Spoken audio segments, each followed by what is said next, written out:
مجازاتی که ملت ایران و نیروهای مسلح ما برای این دشمن خبیث انجام دادن و دارن انجام میدن و برای آینده برنامه دارن مجازات سختی است و او رو دچار ضعف کرده. همینی هم که دوستان آمریکاییش وارد صحنه میشن و حرف میزنن نشانه ضعف و نشانه ناتوانی اوست.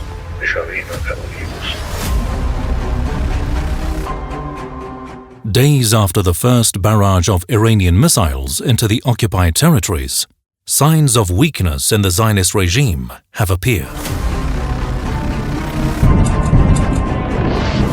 It's as if the trail of Iranian missiles does not disappear from its skies, and the vulnerability of this regime's multi-layered defense system is fully revealed. The Arrow 3 and David Sling batteries are consuming ammunition at a dizzying rate. A senior American official told the Wall Street Journal that the Arrow interceptor missiles, each worth $3 million, are now being rationed. This means that commanders of the Zionist regime are now choosing which warhead to hit and which to let go. And this means greater effectiveness of Iranian missiles. Whereas before, this regime wanted but could not intercept all of Iran's missiles.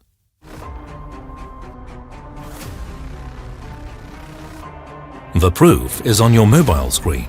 The targeting of the regime's sensitive centers, including the Ministry of War in Bat Yam, whose destructive power astonished the regime's leaders, and the precise attack on the regime's Army Command and Intelligence Center in Bir al-Sabah, near a hospital, which was targeted with high accuracy and precision.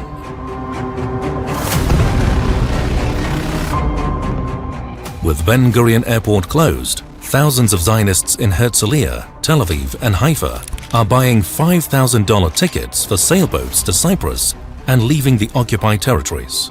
The regime's Minister of Transport, Miri Regev, has banned all outgoing travel to prevent a mass exodus that would further weaken the foundations of the occupying regime.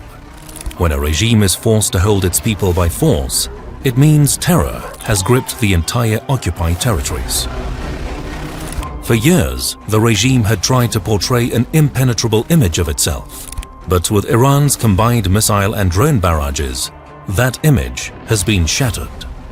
And images of Iranian missiles hitting their targets, which go viral on social networks despite the regime's widespread censorship, add to the fear and terror of the Zionists.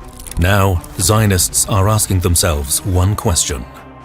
If the defense systems cannot cope with the waves of Iranian attacks at their peak, what will happen when the ammunition drops? Even voices within the Zionist regime are admitting defeat. Former Israeli ambassador to Egypt, Amir Oren, in an interview that went viral on X, stated plainly, "We cannot defeat the Iranians with a military solution alone." These exposed weaknesses have pushed the Zionist regime leaders to urgently pressure the United States to join the conflict.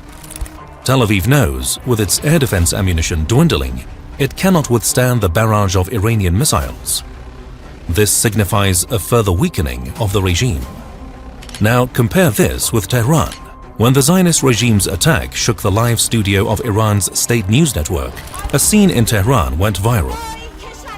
Anchor Sahar Imami, amid the live broadcast during the regime's attack, became a symbol of Iranian resistance through her exemplary courage.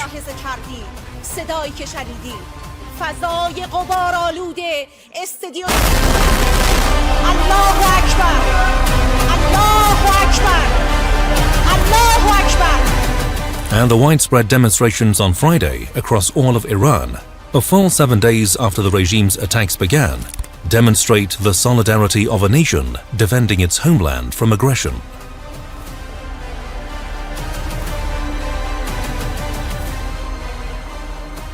But what about the world? A shift in perception is taking place, which has led to an awakening. According to a Pew Research Center survey of 24 countries, 62% of people hold a negative view of the Zionist regime, with only 29% expressing a positive one. This represents a dramatic increase in global opposition. We're seeing that opposition manifest in demonstrations worldwide, condemning the attacks on Iran.